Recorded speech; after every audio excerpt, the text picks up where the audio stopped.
All right, so you want a podcast, but you don't know how to get started? This video is going to show you just how simple it is to get your podcast going. Specifically, we'll look at 1, gear needed to set up a solo podcast. 2, gear needed to set up a podcast with 2 or more people. 3, audio software for editing your podcast. 4, quick tips and best practices for getting your podcast to sound as good as possible. 5, how to get your podcast out to the world. Now, one more thing. While lots of podcasts do incorporate video, today we're going to be focusing on the traditional audio-only podcast. So let's get to it. If you're going to do a podcast by yourself, then you're going to need a few pieces of gear. Of all the components of any podcasting setup, the microphone is the most important because it's responsible for how your voice sounds. In podcasting, we normally choose between 3 types of mics. USB mics, which are digital, or dynamic and condenser mics, which are analog. We definitely will get into the specific differences between these later, but I will tell you right now that if you're in search of the easiest solo podcast setup, the USB mic is the way to go, and here's why. USB mics employ a simple plug-and-play approach. You just plug it into your computer or your smartphone or tablet if you have the right adapters, record to whichever app or software you're using, listen through your headphones, and that's it. Let me show you an example. Here I have the popular Blue Yeti USB microphone, and all I have to do is plug it into this computer's USB port, verify that the computer recognizes it when I open my software, and I'm good to go. There's really no need for any additional gear besides headphones, which makes this setup very compact. When shopping for a USB mic, one feature you should definitely look for is a built-in headphone jack with volume control so you can hear yourself and adjust your level in real time. Having this feature on the mic itself makes monitoring your voice simple. The Yeti, by the way, also incorporates an independent microphone gain knob for adjusting the input level of your voice, which is useful. Not surprisingly, there are many other USB mic models to choose from, and depending on your recording environment, one type may be better than the other. What I mean is, the Yeti is a pretty sensitive mic with a side address design, which means it's going to pick up a lot of sound from the room you're in. So, if you're podcasting in a somewhat noisy environment, you may want to opt for something totally different, like the Rode Podcaster USB. This is a front address mic with a precise pickup range. That's going to give you good rejection of background noise and still sound really good for your voice. It looks cool too, kind of makes you feel like you have your own radio show or something. If you're worried about ambient sounds making their way into your recordings, the Rode is a solid choice. When your podcast includes 2 or more people, you should not use USB mics. Using more than one USB mic at the same time often causes major communication problems between the mics and the device you're recording to. Instead, you should choose either dynamic or condenser mics, which are analog mics with professional XLR connections. These mics plug into a separate device like an audio interface or a portable recorder or even a standalone podcast machine. So for example, here's the popular Shure SM7B plugged into a Focusrite 2i2 Scarlett audio interface, which then connects to the computer so I can record audio into my software of choice. It's a pretty simple setup actually, and I'll say that one of the things I like about audio interfaces is that they tend to have quieter, cleaner preamps than other devices, which allows you to capture really high quality audio. These interfaces are also often bundled with useful software plugins for further editing your vocals after you've finished recording. Now, I could do an almost identical setup with a condenser mic. I've swapped out the SM7B for an AKG 214, a great sounding condenser that's an excellent choice for vocal recording. So that begs the question, why choose a dynamic mic over a condenser or vice versa? Well, there are some differences between the two that are important to know when it comes to choosing which is best for you. Dynamic mics are known to reject background noise very well.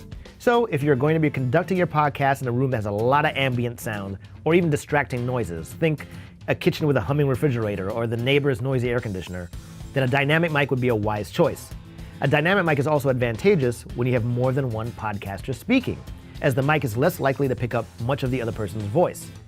Something to keep in mind is that dynamic mics require a bit more microphone technique in that you need to try and keep your mouth close to the mic to ensure consistent recording levels. Now, condenser mics differ from dynamics in a few ways, the first being that they require something called phantom power, or plus 48V, which basically gives them enough juice to operate properly.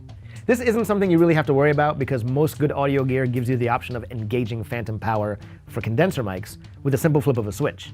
Condenser mics are also much more sensitive than dynamics, so they are well suited for quiet or professionally treated recording environments. In addition to utilizing audio interfaces, you can use dynamic or condenser mics to record into a separate audio recorder, like this Zoom H6.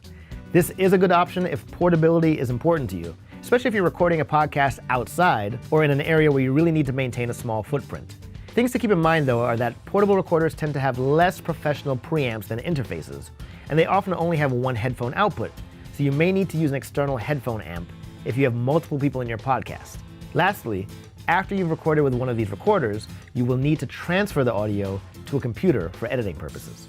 All right, I want to talk about standalone podcast machines for a minute. Companies like Rode and Zoom have put out gear that is specifically made to accommodate podcasts. The advantage to an all-in-one podcast machine is that you have the option of recording to the device alone, using it as an interface with your computer for recording to software, or recording to both the device and your computer simultaneously. Standalone podcast machines also have convenient features like multiple microphone inputs, faders to control audio levels, sound pads to add audio effects and backing music, USB connectivity to interface with your computer, multiple headphone outputs for podcast talent, and a lot more. Let's move on to podcasting accessories and talk about a few things you should have or may even need for your setup. Headphones. You should invest in a decent pair of over-ear, closed-back studio headphones. This type of headphone does a good job of keeping sound from leaking out, and it tends to be comfortable for long hours of use. Most importantly, studio headphones are more accurate at reproducing sound, so you can hear what things really sound like when you're talking. You don't have to buy anything crazy or expensive. Models like Audio-Technica's ATH M20X or M30X are good examples of affordable, quality headphones for podcasting, and there are a whole lot more out there. If you have more than one person participating in your podcast, but your gear only provides one headphone output, then you'll need a headphone amp, so everyone can hear what's going on. This Mackie HM4 is just one of many examples out there, and it would be a good solution for providing multiple headphone outs to your talent.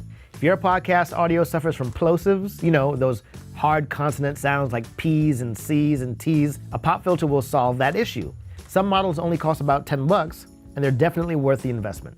Depending on how you have your gear set up, you'll either want a weighted tabletop stand or a boom arm. Choose whichever is the most comfortable for you. One isn't better than the other. A quick note on incorporating phone calls into your podcast. If you plan on recording calls for your show, then you want to make sure that your podcast setup is equipped to handle these calls. If you can, try to get gear that has a mix-minus function, which enables you to integrate phone calls into your show clearly and without that annoying echo and feedback you sometimes hear.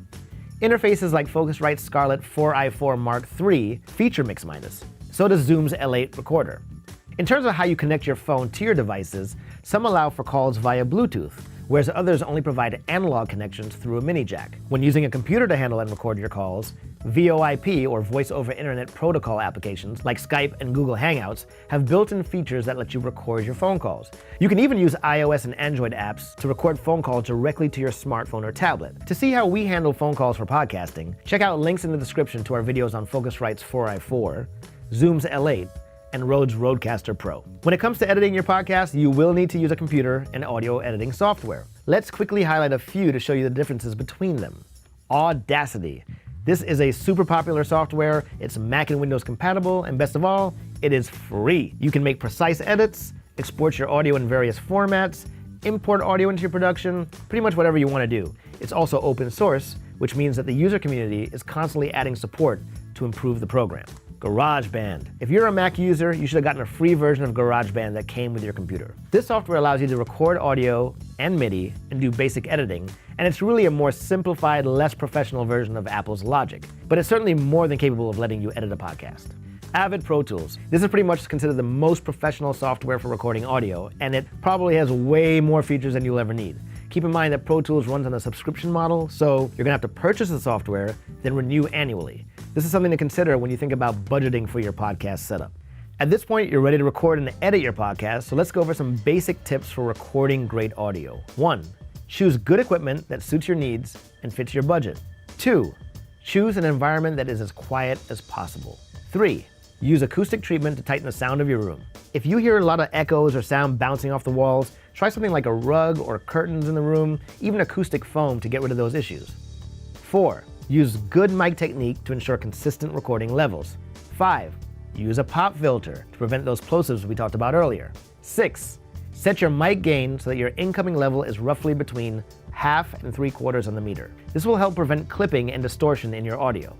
And 7, this is pretty obvious, but check everyone's headphone levels before you press record. Now, once you're done recording, it's time to edit. And there are some techniques you can employ to make your audio sound as good as possible. For the purposes of this video, I'm only gonna list some suggestive techniques. However, you should check out our video titled How to Fix Your Audio in Post-Production, which is linked in the description below. Here we go. 1. Cut out unwanted audio from your recording. Pretty obvious. 2.